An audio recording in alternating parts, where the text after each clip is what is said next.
guys, welcome back to my YouTube channel. Hi, if this is your first time, hi, I'm Chelsea Olatunde. If this isn't your first time, hi, welcome back.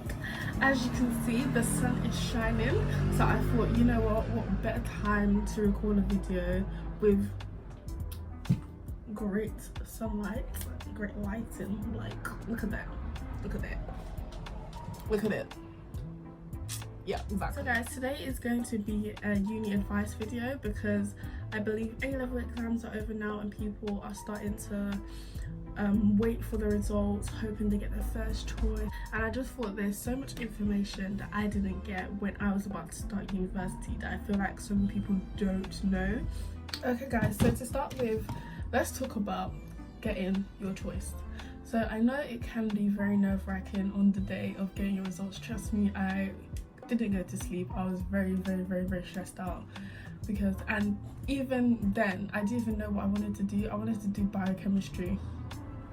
Like literally on the day of my results I decided I wanted to do pharmacy. There's this thing called clearing, and on the day of your results, normally in August, if you don't get what your predicted grade was, or you don't get into uni you want, you have the option of going online, quickly going to the UCAS clearing website, search your subject, and then it shows you all the universities that still have spaces for your subject. So, and on that day you can give them a call and be like, oh hi, I didn't get into my university of my choice.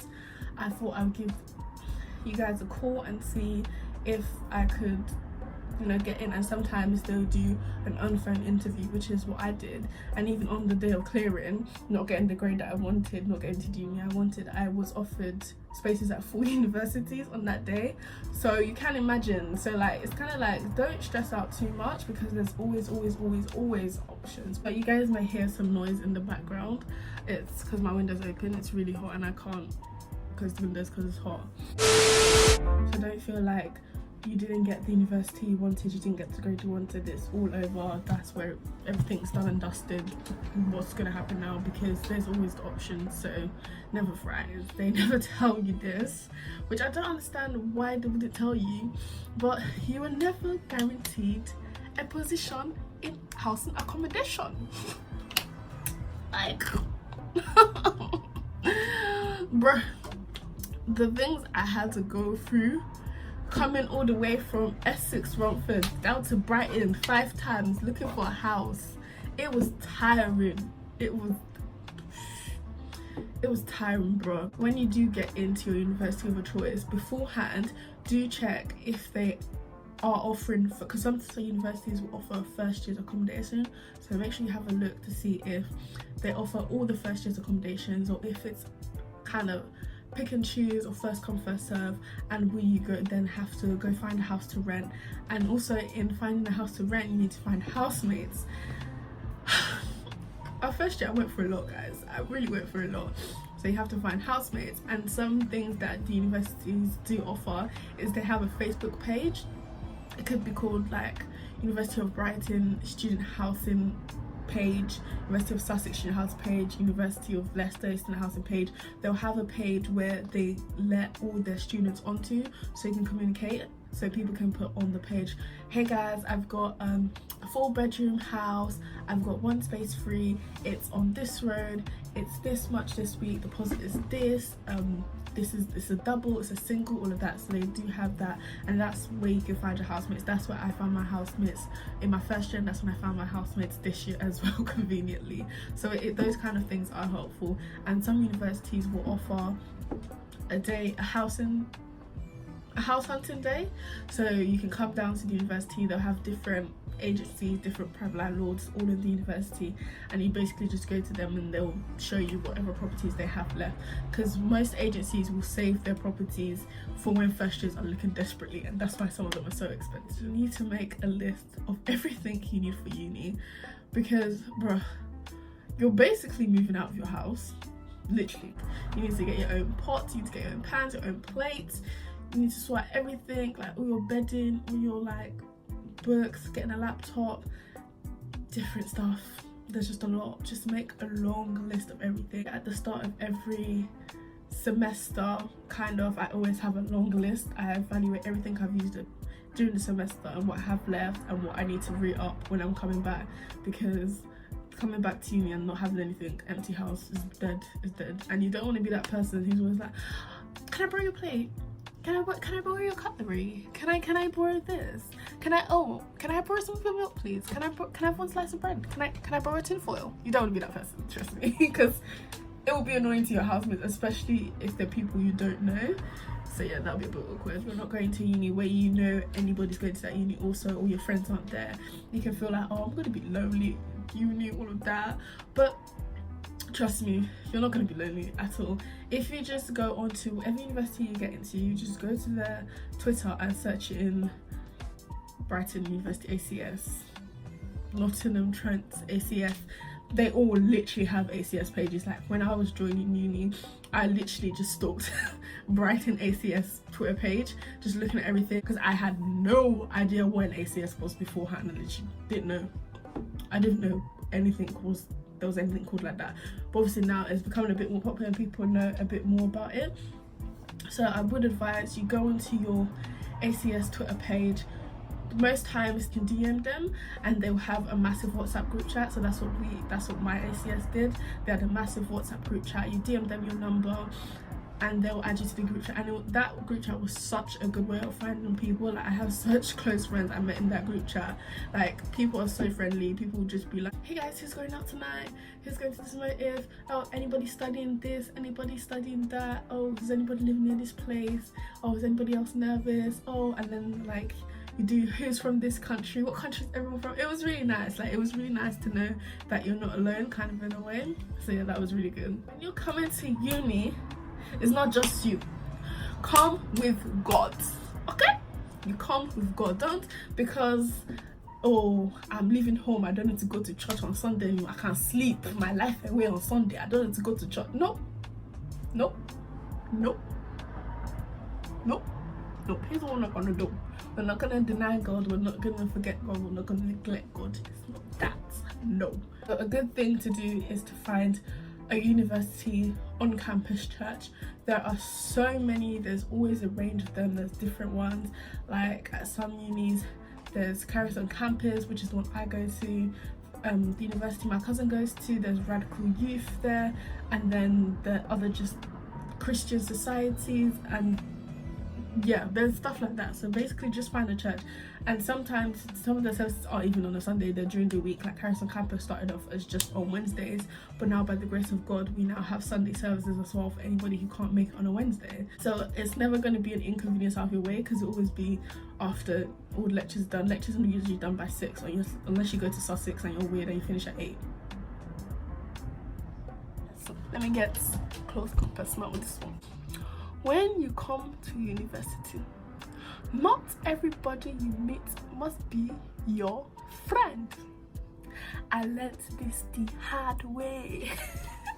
I learned this the hard way, trust me. Not everyone you meet in uni is gonna be your friend, is gonna like you, is gonna be your cup of tea, gonna be your taste, your type on paper, all of that.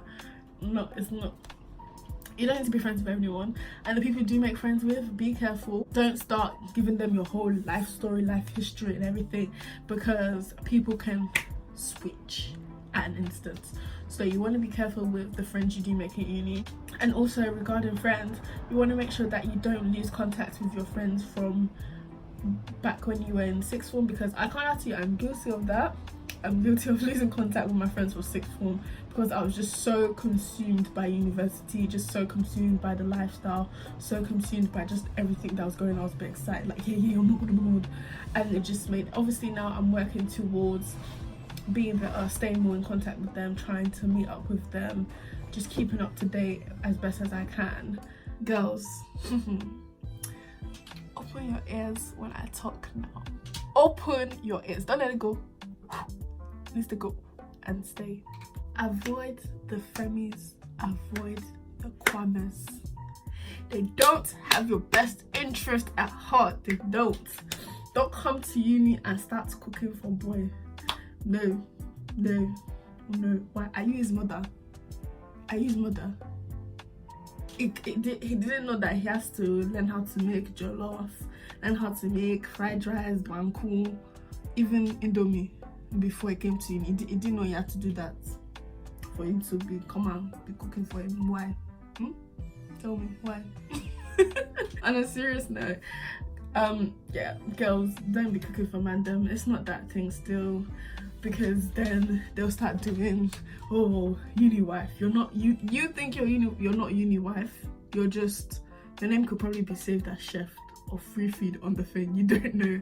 So don't be just cooking for anybody out there. It's not that. Go to your lectures and your seminars. Go to all of them. Go to your lectures, go to your seminars. They are actually very, very crucial. Trust me.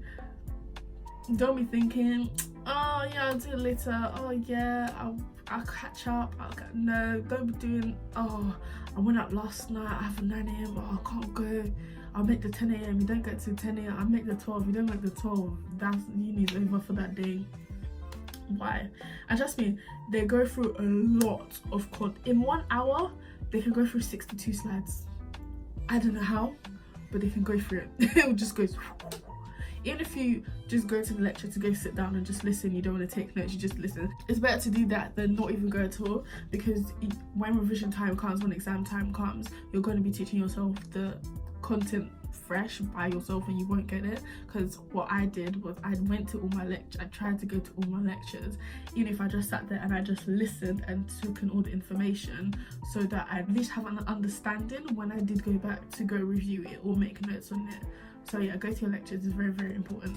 Go back home often, because uni can get lonely in a weird way. Like, you can be surrounded by friends and loads of people, but there is, like, everyone says it, there is a little weird aspect of loneliness, and it's just weird.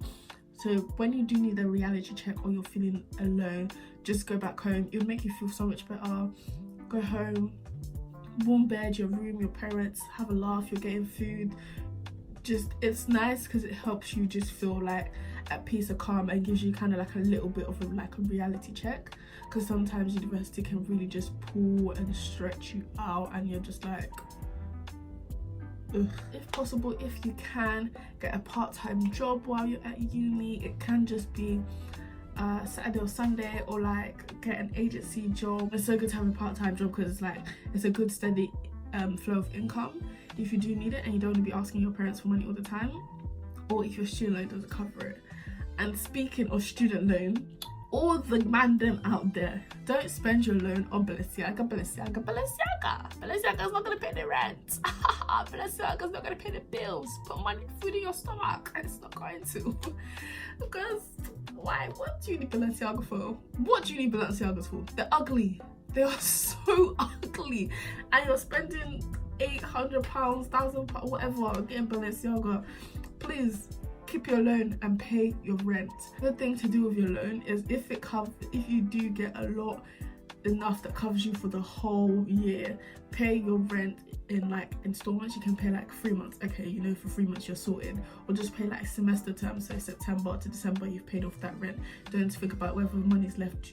Do whatever you want with it, that's your own. Most importantly, that I feel like a lot of people in their first times of being in uni, you kind of forget that you still have to have a relationship with God.